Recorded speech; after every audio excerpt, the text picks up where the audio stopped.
Hello, everyone, to the Nightmare Press podcast, episode 15. My guest today is Geraldine Sutton-Stith.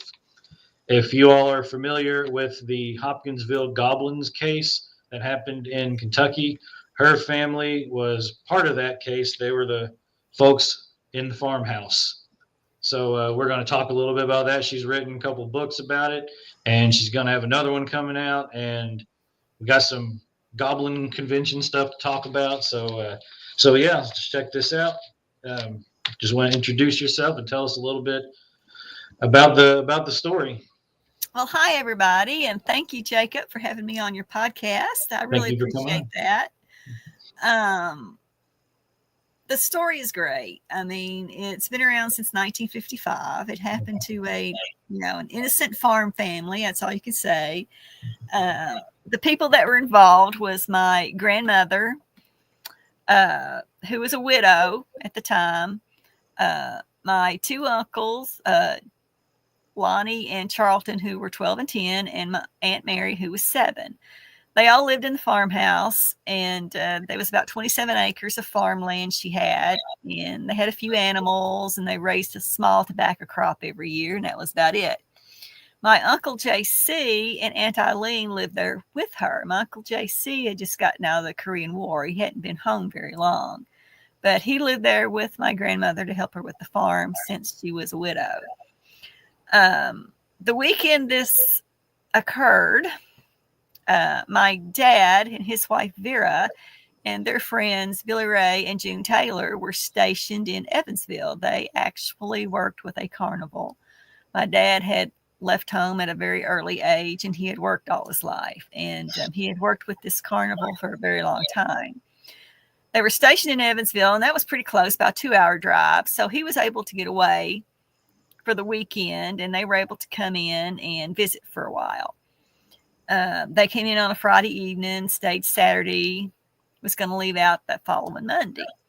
Well, this event happened on Sunday evening. And before I start talking about what happened, I want to let you know that our parents kept this from us. We did not learn about this until, just by fate, actually. This man and woman came to talk to my dad one Sunday afternoon. And that's how we learned about it. They set us down, and my dad just told this incredible story. And incredible it was. Incredible and very scary for an 8-year-old kid. But this is what happened. It was Sunday evening. Everybody was enjoying their last evening together. O.P. Baker had come in. That was my Aunt Eileen's brother. He would come and stay certain nights during the week to catch his ride for work. So he was there. So in total, there were 11 people in the house that evening. My grandmother had went to church. She had gotten back. They had eaten supper.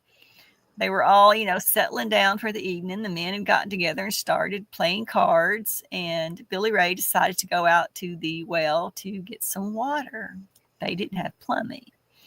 So he was out there, and as he's getting his water, he hears something, and he looks up toward the sky where he is hearing this noise. Lo and behold, there's this silver oval object with all the colors of the rainbow flowing behind it going past him. He estimated that it was probably about 40 feet in the air. It went past him. He watched it, and it went behind the house, lowered itself down, and went in a gully behind the house and disappeared. He didn't know what this was. It frightened him. And he ran in the house, slammed the door, and everybody turned to look at him. And he told them, he said, "Something is out here. I just saw it. I don't know what it was, but it's something unusual." And he tried to explain it to him. Well, my grandmother got to thinking about it, and she said, "Well, Billy Ray, maybe it was just a shooting star." And he's like, "Miss Glennie, I know what a shooting star looks like. It's not that." Well, we've been having meteor showers all month. Maybe it was a meteor shower. And he said, "Miss Glennie, I know what those look like too." And it was not a meteor shower. And she says, "Well, it's probably nothing." And they tried to settle him down, and he just wouldn't settle. He just kept on and kept on. And so my dad finally told him, says, "Billy Ray, let's go back out there and let's just look, and you tell me again what you saw." So they walked out to the well. He told him again. Of course, my dad tried to reason with him again with all the things his mom had said. And there wasn't nothing there. He didn't see anything. And he could tell Billy Ray was afraid. There was something going on here. Something frightened him. But my dad told him, says, listen, Billy, there's nothing here. Let's just go back in the house, enjoy the rest of what evening we've got left, because we got to go back to work tomorrow. So they headed back to the house. As they were walking back toward it, the old hound dog come running by him. His ears were down, his tail was tucked, scared as could be, ran under the house. Well, my dad just thought, well, he got into a beehive or in some kind of trouble, so he didn't think nothing of it. So they kept walking toward the house. Well, lo and behold, coming from the back where the gully was, they saw something, and it kept getting closer and closer. And it was a little 3.5 foot tall figure, had a big round head, big round glowing eyes, huge ears, arms all the way down to the ground. And it was floating. The legs weren't moving on top of the ground. What was this? They didn't know. So they both go running into the house, slam the door. Everybody stops, looks, and they're like, what is wrong with you two men? And they're trying to explain, there is something out here. We just saw something. Well, they're laughing at them, and they're thinking, all right, Billy Ray done got lucky. Lucky was my dad's nickname. Done got lucky out there to go along with this little scheme to try to scare the girls, because they were all young people ranging from the age of 18 in their early 20s. And that's what they thought. And they kept on and they kept on, and they just kept on laughing at them, just letting it go. Lonnie wanted to go out and see them because they said there's somehow a little creature out there. And my dad is like, no, you're not going out there. We don't know what these things are. And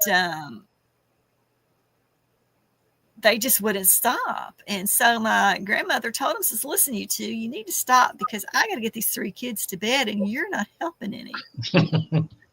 And so she finally gets the kids to lay down in bed. And when she comes back into the room, well, my dad's at the front door with a shotgun and Billy Ray's at the back with a rifle. And she's thinking, well, maybe something is going on here. This is serious. So she goes to the back where Billy Ray is and gets down there on the little porch where they're sitting and squats down beside him and says, Billy Ray, what did you see? And he told her, he says, Miss Glennie, I don't know what it was, but I hope it's something you never have to see. So they sat there for a while, and it was quiet. And it was a big, full new moon that night, so they could see everything. And they could hear the banter in the house, the women and the kid. Well, the kids were asleep, the women talking.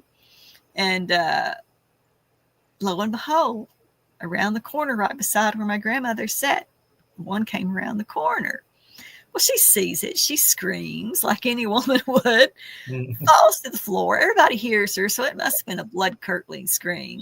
They come running, and my dad helps her up off the porch, and she says, I saw it. There is something out here. It really is. About that time, a shot rings out in the front of the house, and they go running toward the front, and there's Uncle JC shooting one through the window. Well, this gets the kids up, so now everybody's up. And Billy Ray, he goes running out the front door because he's thinking, okay, JC shot this. It should be laying out there somewhere. So he goes out there trying to find this body, and as he's standing there, there's this little stoop over the door. And this big, well, not big, a hand goes down with these long talons on it trying to grab his hair. Well, my Aunt Vera goes, grabs and yanks him back in the house and tells him, says, you know, there's something trying to grab your hair. Well, my dad runs out the front porch, turned towards where the little guy is, and shoots him. Well, it rolls and floats away. Well, somebody shouts, there's one in the big tree. He turns around, looks, shoots.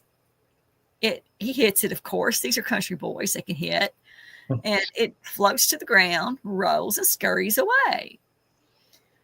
So they don't know what to do. All right, they've got these little beings that they've never seen before. Don't know what they are, where they come from, what do they want, trying to look like they're trying to get in the house. The one thing they did notice is they would have their little hands up like they were trying to surrender, which they did not understand that. And my grandmother noticed it also, and she told my dad, maybe there's something wrong. But he's like, Mom, I am not letting these in the house. We don't know what they are and what they want. They could harm us. We don't know what they are. And she just tried to get them to quit shooting at them. Well, everybody's scared. June's about to lose it. She's hysterical. The kids are crying. What are these things?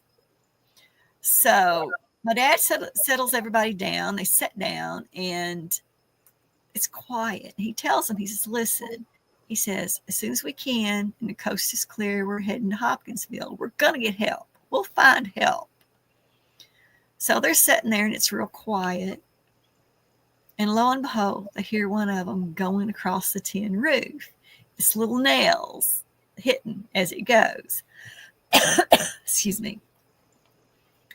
And this really sends June into hysterics. The kids are even crying more. What are they to do?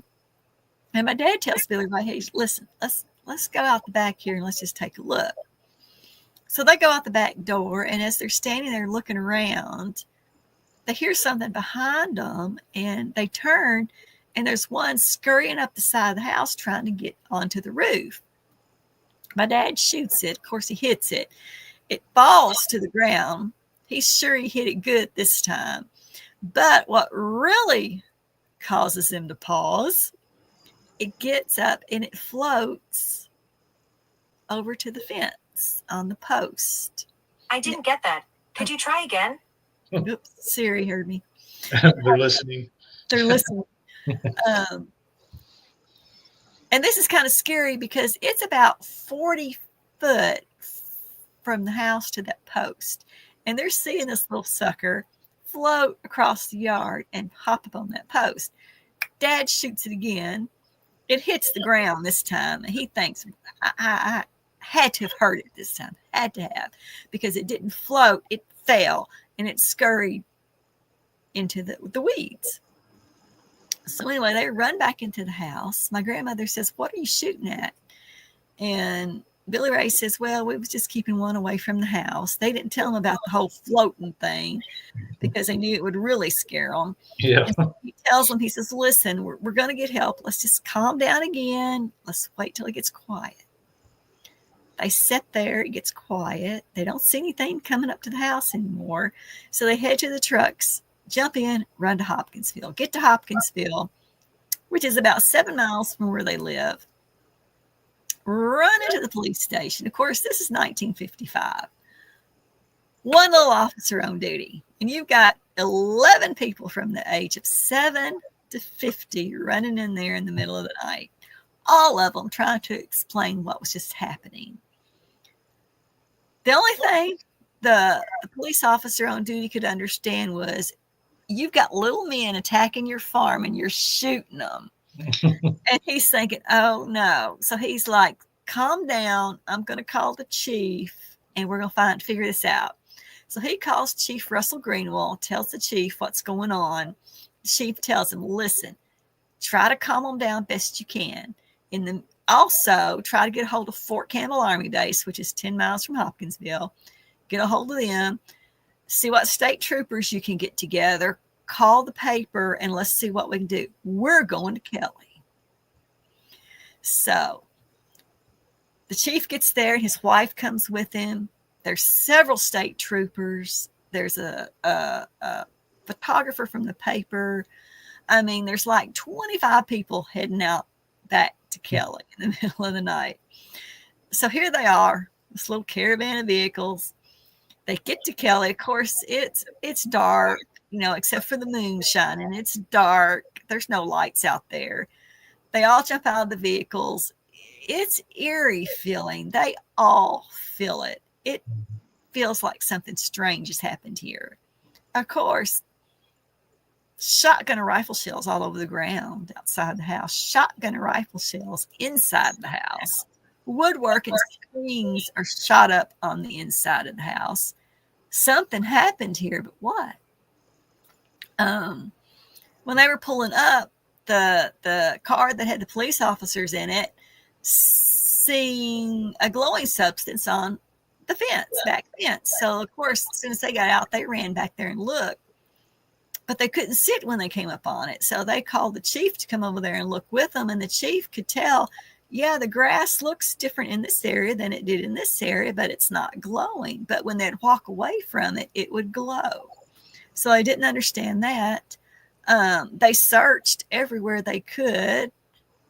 The house, what buildings they had, the pens where the animals were, just everywhere they could.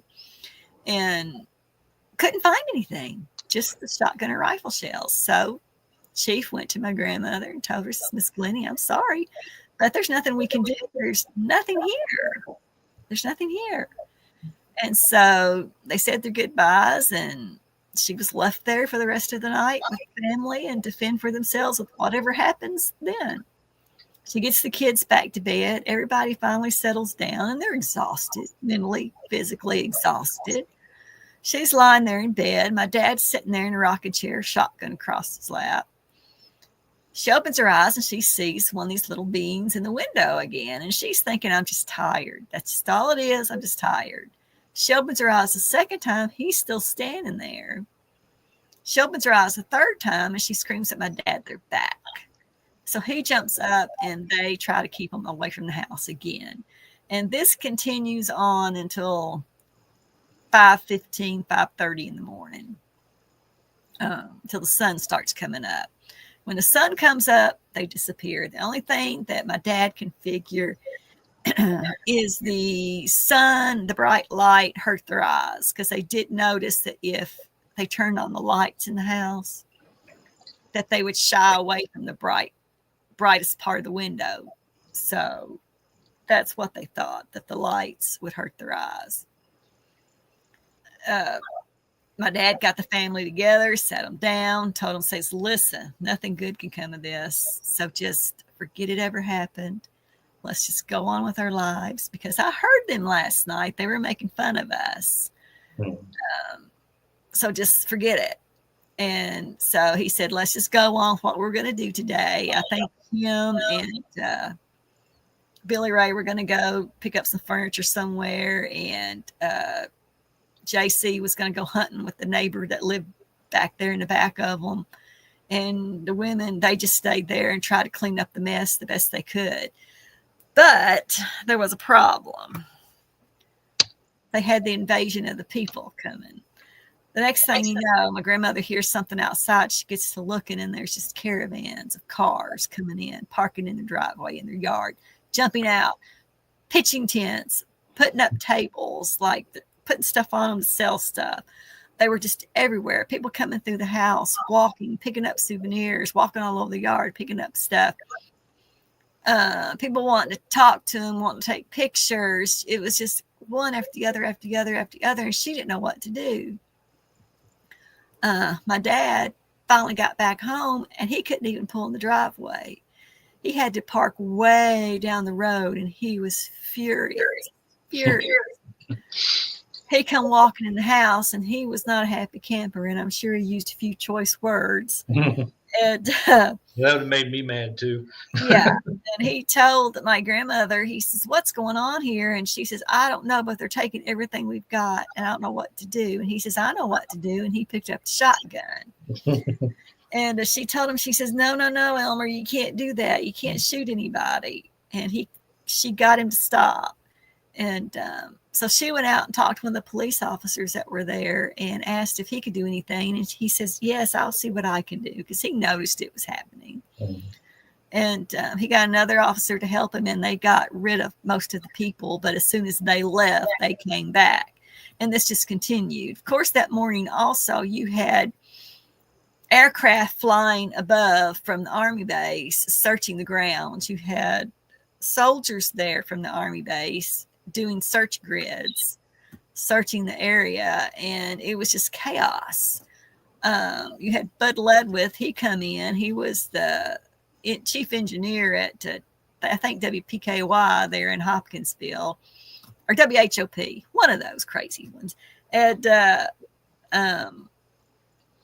he was the one that actually did the famous 3 drawings of the little beings, and was interviewed the family and was able to get what he could from them. And it was just incredible. He just was totally amazed because, all their stories were identical. All the drawings were almost identical, very little differences between them. So, there was something to this, when you had people that truly believed, and then, of course, you had people that didn't, that just laughed at it. And that was the big problem, especially with my dad, because something happened that night. They know something happened that night. What it was and what they were, they'll never know. I mean, the community was scared. The people that lived around there were very frightened. My mom lived in Kelly also with her first husband, and they had 7 kids. And she says it was just, you just didn't know at night what was going to happen, and everybody was just really scared. Mm-hmm. But that's what happened. August the 21st, 1955 in Kelly, Kentucky. So it's a very fascinating story, and it's been told and talked about and debated for a long time. So let's go ahead and get some of the explanations people have tried to use out of the way. So first of all, none of those people were drunk, correct? Correct. There was there was no alcohol found on the premises. It was, like I said, searched, and that's a big thing too. And, it's so funny because people always love to bring that up. Well, they think country people, Kentucky, shotguns, middle of the night, aliens. They're thinking booze, Yeah, we are stereotyped, Yes. We're much. Kentucky hillbillies. We are stereotyped in that. And but no, it's my grandmother was really religious, and she didn't allow that around her kids. And the men knew that.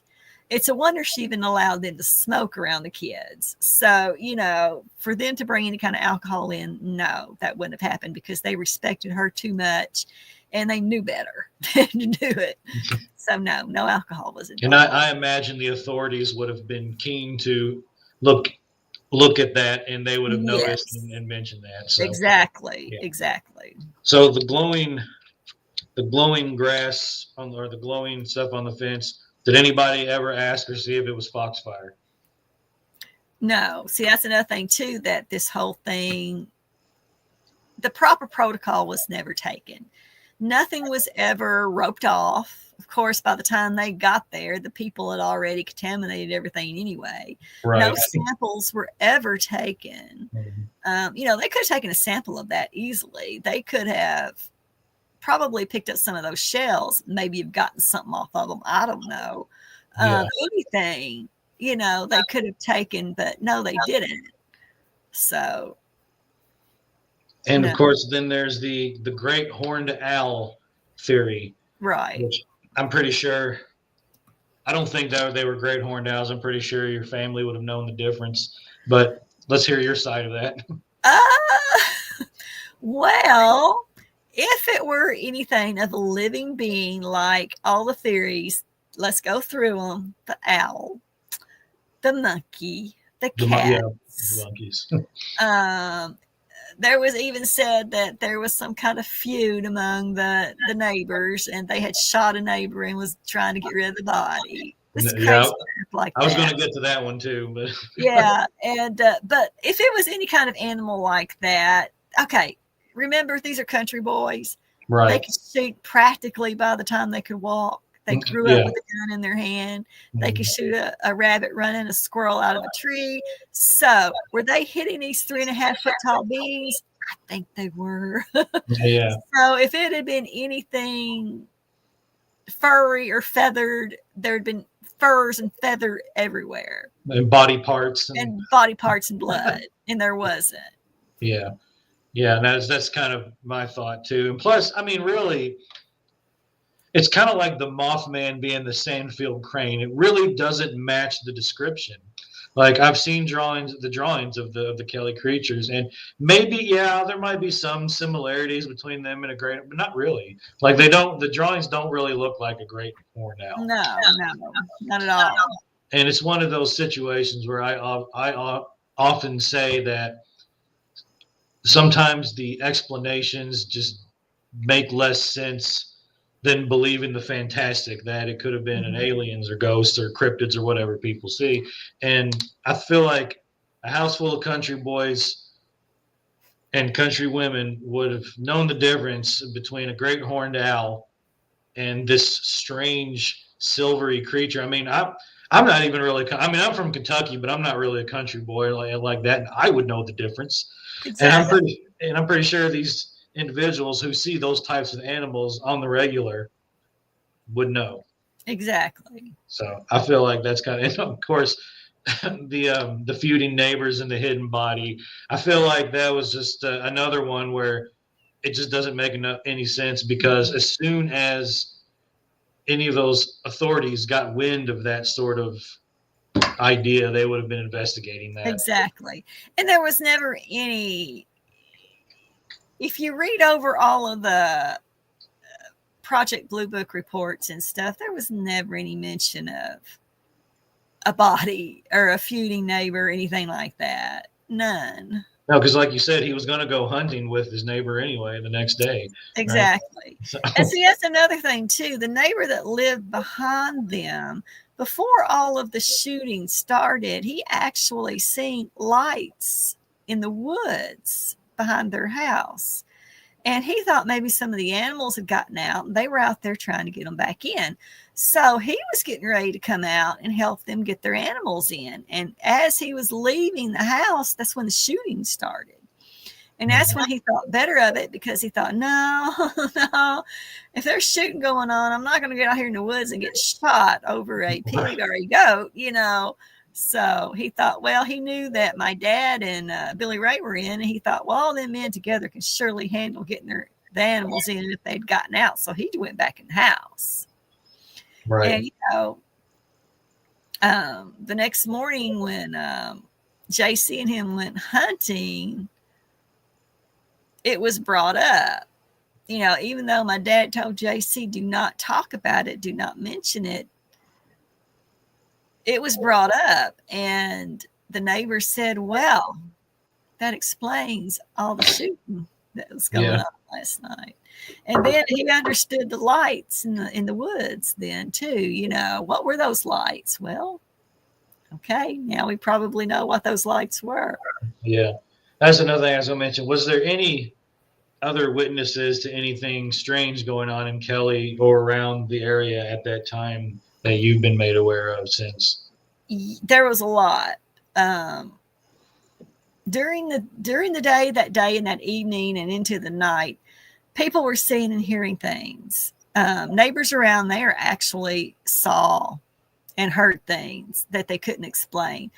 There was a craft that flew over Fort Campbell Army Base. Some of the soldiers seen it, and they couldn't explain what it was. It wasn't nothing they had. And there was police officers that were out that evening that saw, and of course, there were meteor showers that month, but they had been seeing enough meteor showers and meteors that they knew what they looked like. These things that they were seeing did not look like meteors, and some of them even had sounds, and but they kind of ignored it, and they didn't say anything until after all this was over. And then people started coming forward and talking about the lights and things they had seen that evening. Yeah, I feel like with all the meteor shower talk, and I know that's been a big explanation, and it's just that's another thing. We've all seen meteor showers, right? Like we know what they look like. We know what shooting stars look like.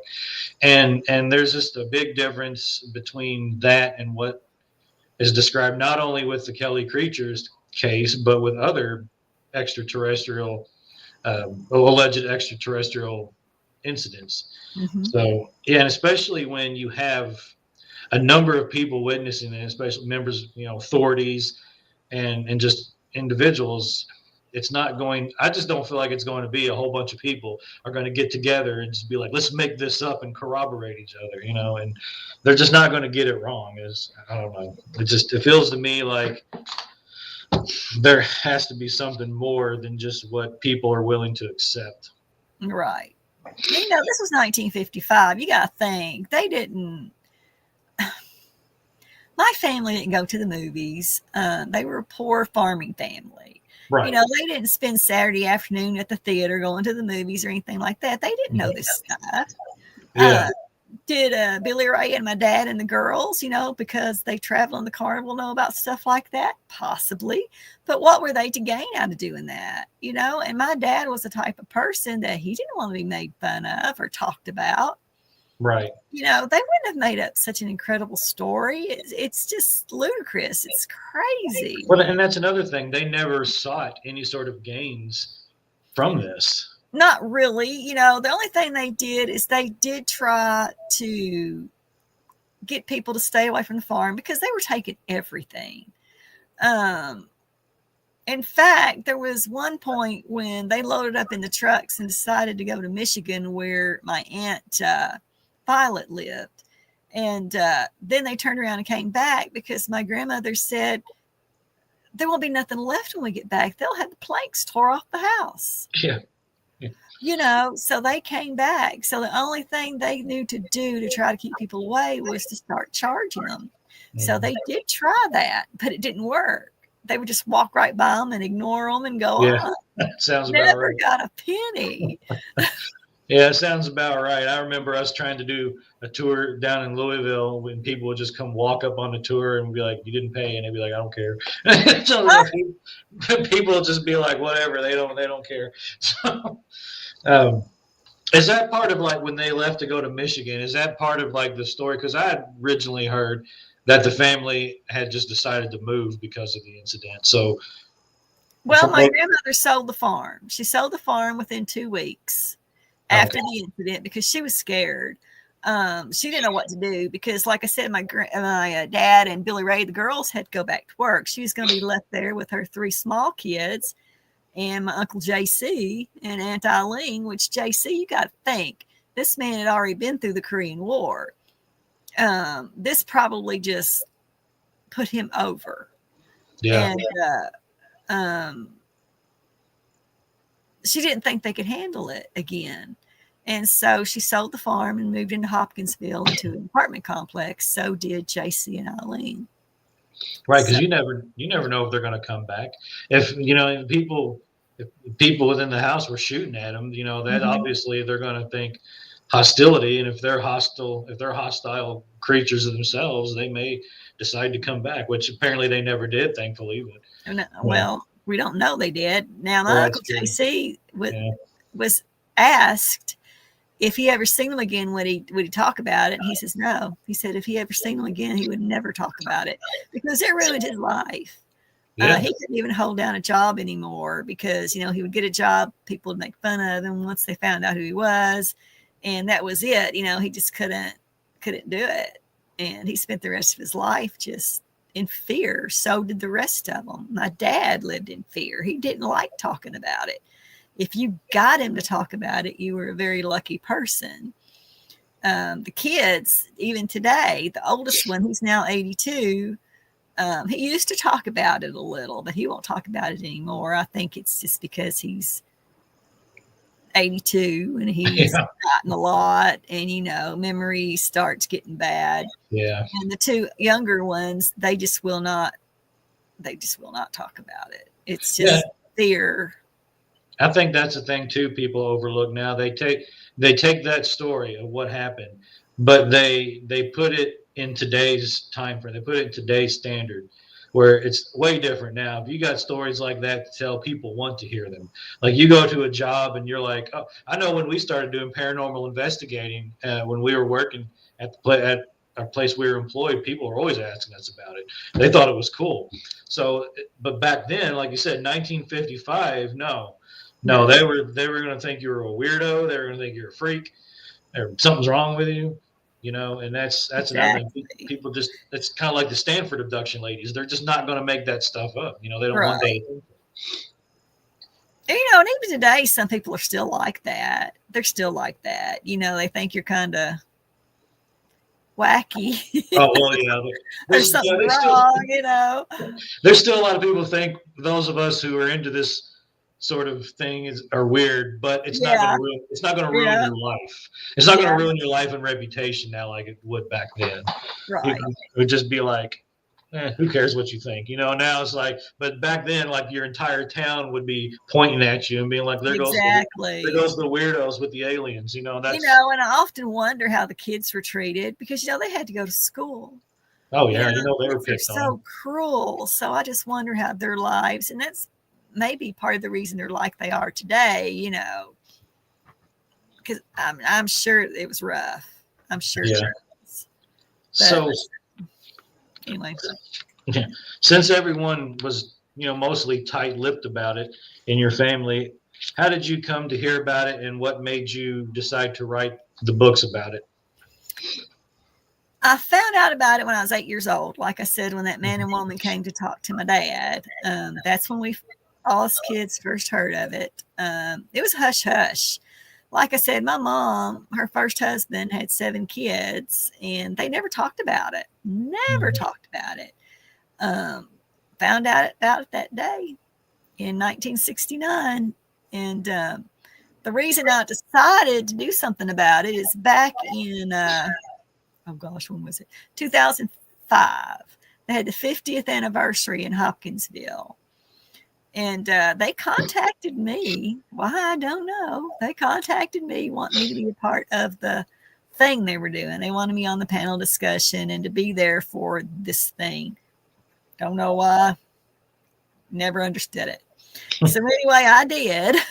It was like a 4-day event. I got involved with it, and I learned people did not know this story.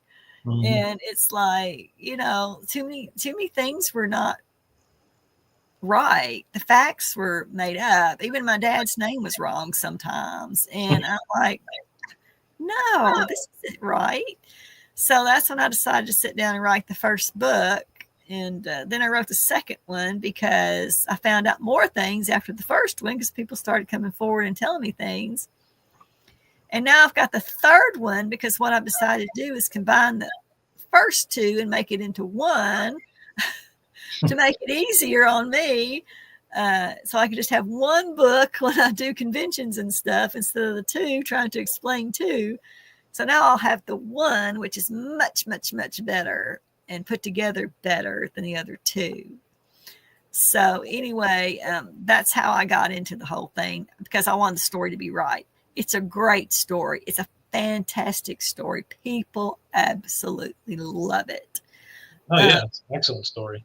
Yeah, I mean it's crazy because I do so many podcasts and I do so many conventions and stuff because people want to hear it, and now that people know I do this and they'll find me and ask me to do this stuff, and it's fun because it's amazing how much people love it.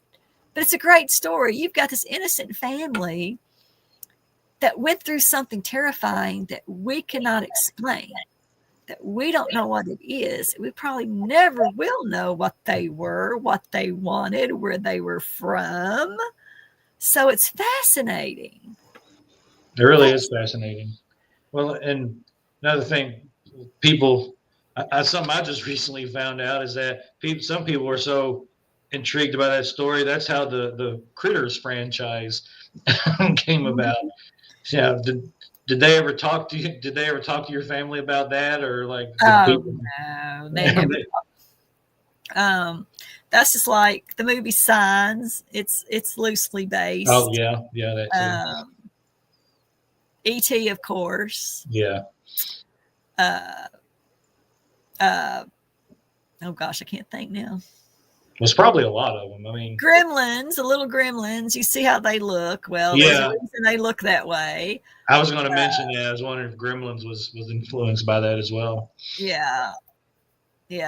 So there's a lot out there. There's probably more that I don't know about, but Yeah, People make documentaries and stuff on it all the time. You can go on YouTube.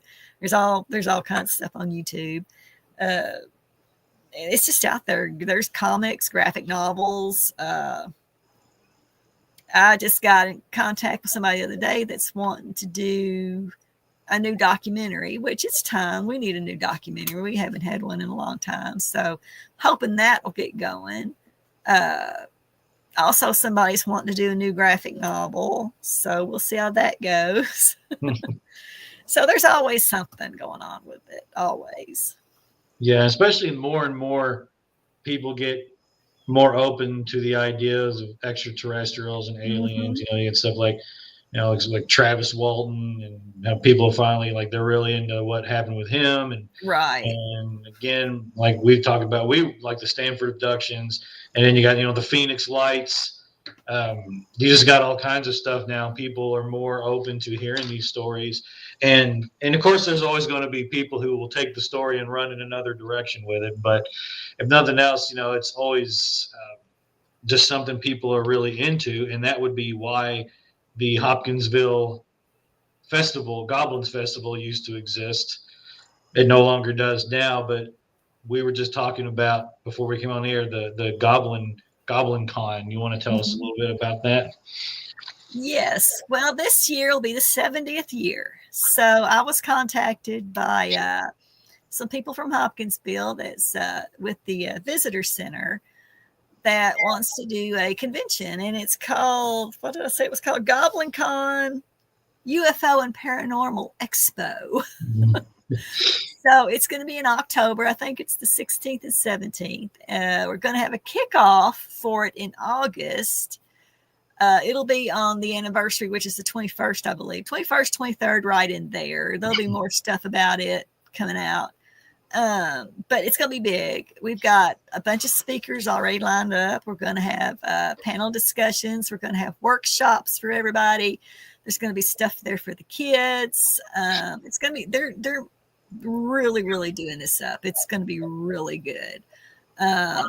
They were able to actually get a grant to help with the money for this, which really helps a lot, which makes it us able to be, to get these people that we're getting. It's going to be fun. It's really going to be fun, I hope. And if this does well, we're hoping to make this a yearly event. So we'll see. Yeah, that would be really awesome. I'm sure it would do well. I mean, you never know if everything goes accordingly. It could be something similar to like the Mothman Festival. Exactly. What would really be cool is if someone could have like I don't know if they already do. Maybe correct me if I'm wrong. But if like in Hopkinsville or Kelly or wherever, if they had like something similar to the Mothman Museum, if they had something for the Hopkinsville Goblins. Well, they have a museum in Hopkinsville, but they also have this whole thing set up at the visitor center. It's a whole section just about the Hopkinsville Goblins. So they've got a really nice setup in there. The visitor center is really nice in Hopkinsville.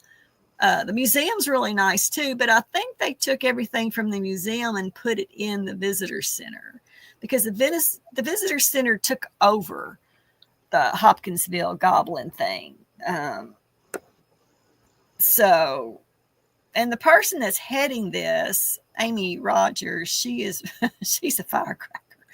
I don't see how she does it, but she's the one that's putting it all together. Of course, there's a whole committee, and they're really working hard to do this right, and I really believe they will. It's going to be fun. I mean, it's just not going to be UFO stuff. It's paranormal. It's going to have cryptids, Bigfoot, and all that too. So if you're into any of that, it's going to be a fun time, because like I said, we're going to have workshops for all of it. There's going to be a workshop for paranormal, a workshop for UFO stuff, a workshop for the Bigfoot and cryptid stuff, panel discussions on all three of those. Then you got all your speakers, and you can go on, GoblinCon Kentucky. Well, GoblinConKY.com. And that's the website. You can go on there and look at everything, and they'll be adding more stuff as they go. Like I said, there'll be closer to time, there'll be, the schedule and everything on there. But he's building it. The guy that's building it, he will add it as it goes. But yeah, goblinconky.com. They've also got a Facebook page, so you can go on there too.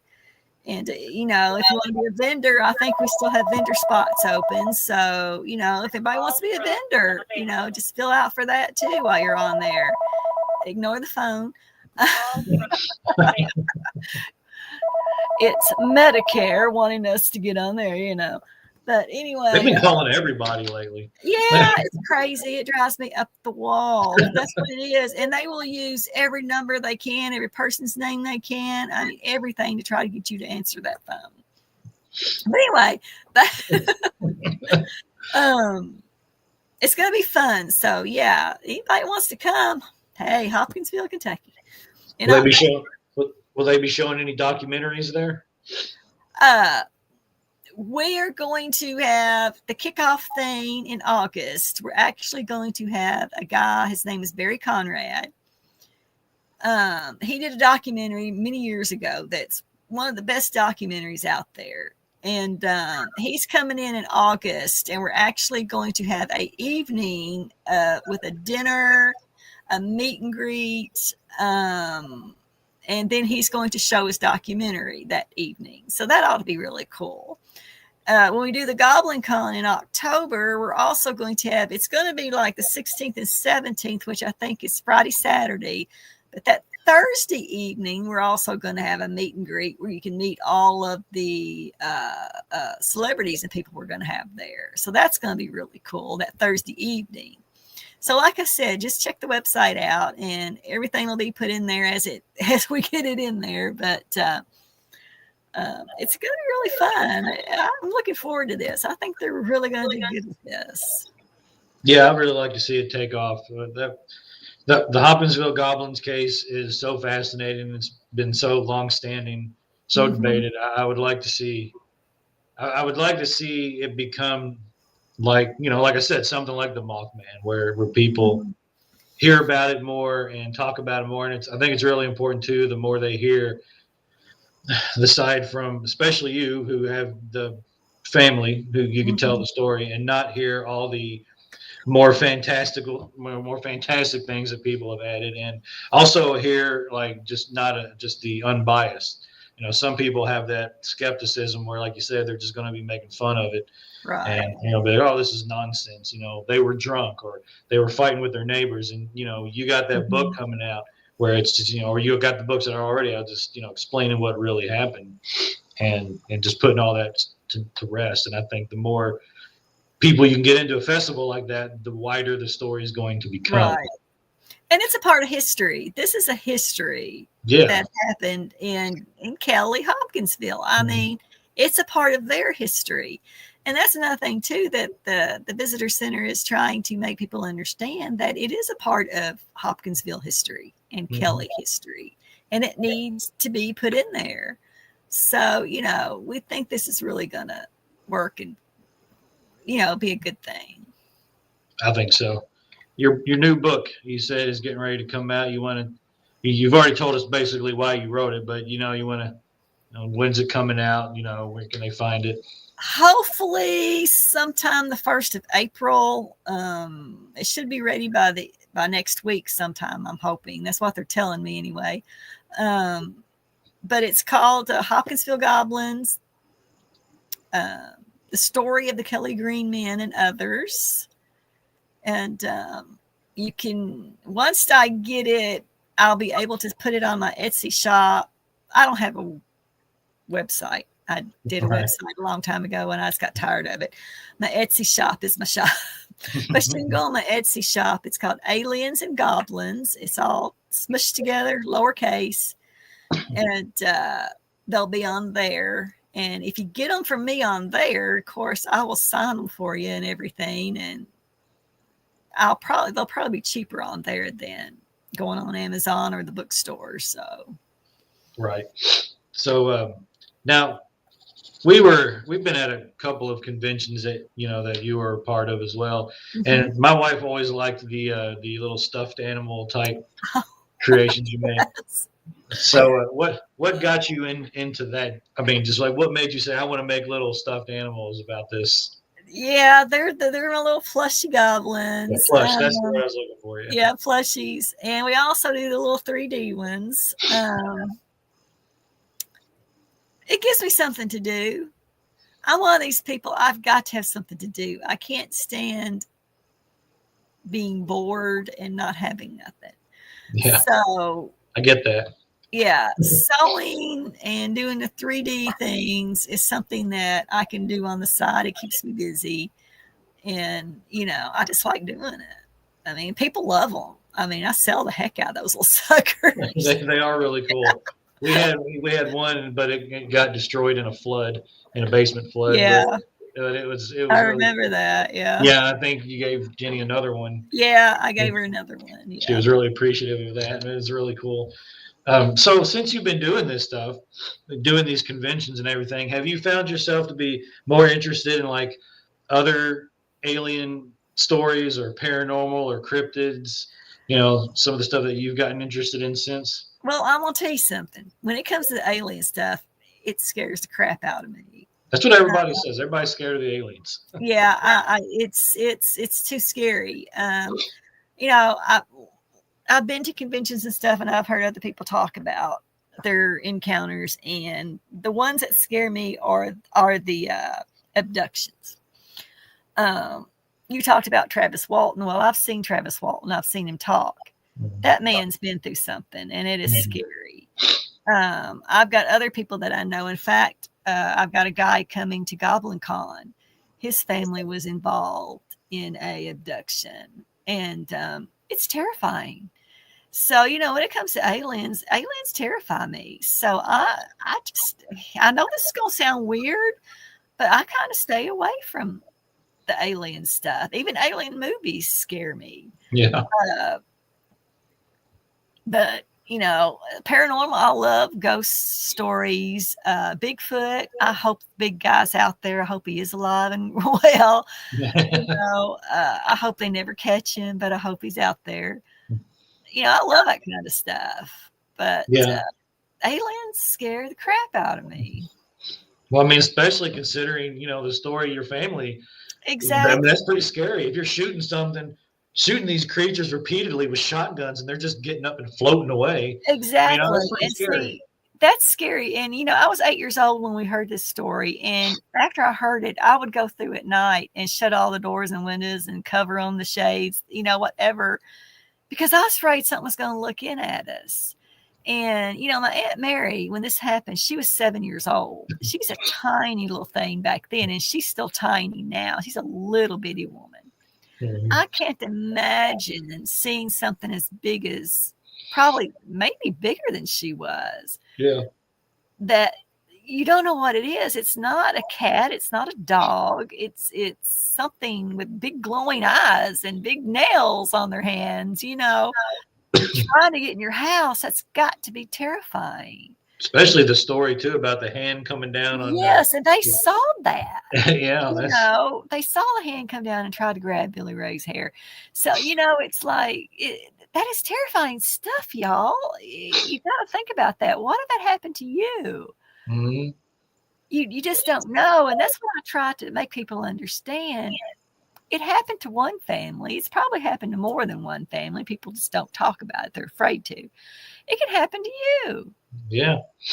Yeah, I have my own story. I don't really ever talk about it. I'm not going to right now, but a lot of people do. A lot of people do. It's creepy. It's nothing on that level, but it's still a whole lot of events that kind of link up together that were creepy in my younger days.